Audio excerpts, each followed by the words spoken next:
with a major escalation in the Israel-Hamas war and what may turn out to be the next phase in a long and grueling battle.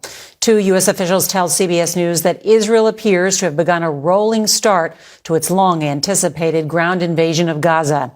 Israel Defense Forces are saying that its ground operation in Gaza is expanding with new targeted attacks on Hamas infrastructure and its underground tunnel network. Tonight, Palestinians are facing a near total blackout of phone and internet services following an unprecedented barrage of new airstrikes. The U.S. is expressing concern about what this means for the more than 200 hostages still being held by Hamas, with negotiations apparently still ongoing. Jordan's foreign minister warned that Israel's ground war on the Gaza Strip will result in, quote, a humanitarian catastrophe of epic proportions. We have team coverage tonight from Israel to Washington, and CBS's Charlie D'Agata will start us off from the southern city of Sderot. Good evening, Charlie. What are you seeing there? Good evening, Nora. We're just less than a mile from the border with Gaza, and there have been explosions here pretty much all night. The constant sound of jets and drones, explosions off in the distance. Even after weeks of airstrikes, what happened tonight and continues to happen is on another level. Israeli tanks have crossed into Gaza. Hamas says they're fighting on two locations, as you said. In terms of scale, U.S. officials tell CBS News this appears to be a rolling start to the ground offensive.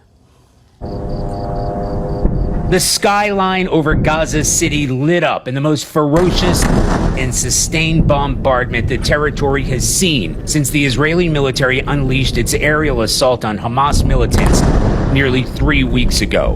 Whether the series of powerful explosions was the precursor to the major ground invasion, the Israeli Defense Forces would only say ground operations were expanding tonight, warning residents of Gaza City to seek safer conditions, that the IDF would persist in its attacks on the city and surrounding areas. This is said to show the impact of the bombardment from inside Gaza itself tonight. Telecom firms reported that the internet and cell phone services were cut off across the Palestinian territory.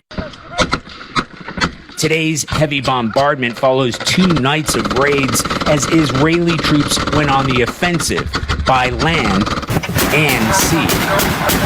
The IDF released this video said to show a naval commando unit conducting a raid on what it called a Hamas terrorist infrastructure, apparently reaching the shore at one point and engaging in ferocious firefights. That coincided with another nighttime ground attack, this video claiming to show Israeli tanks rolling across the border, artillery and aircraft striking anti-tank missile launchers and an operational headquarters. The full force of Israeli airstrikes dropping whole city blocks, one of 250 targets the IDF said they attacked, claiming their aim is the destruction of terrorist tunnels.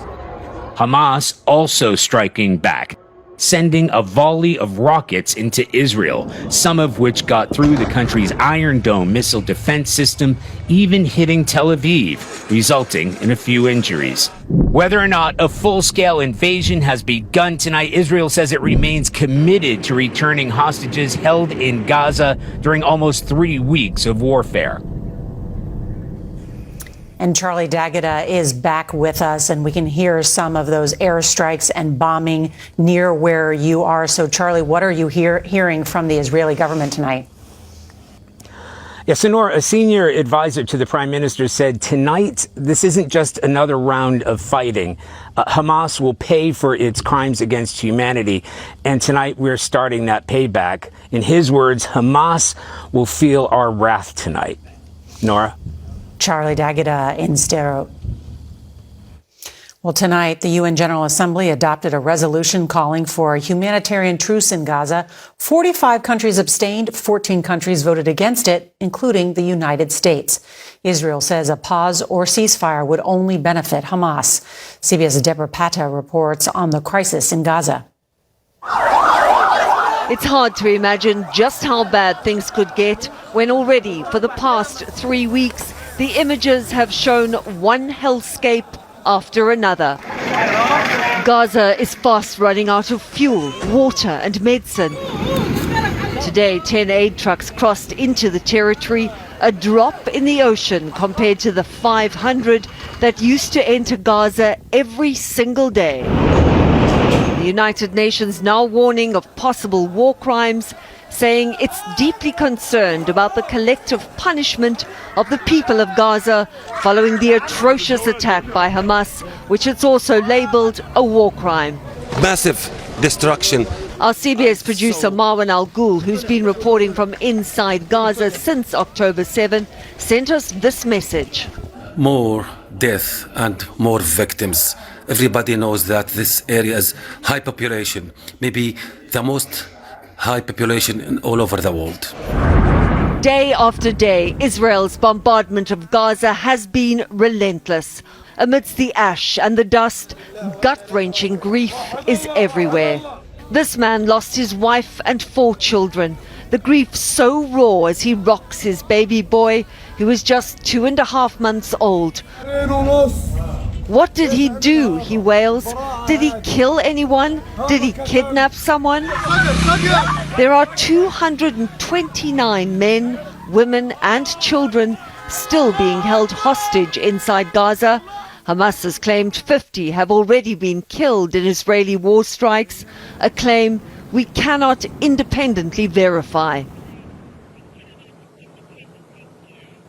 But tonight, Nora, as this war intensifies, those hostages could be in even more danger than they were yesterday.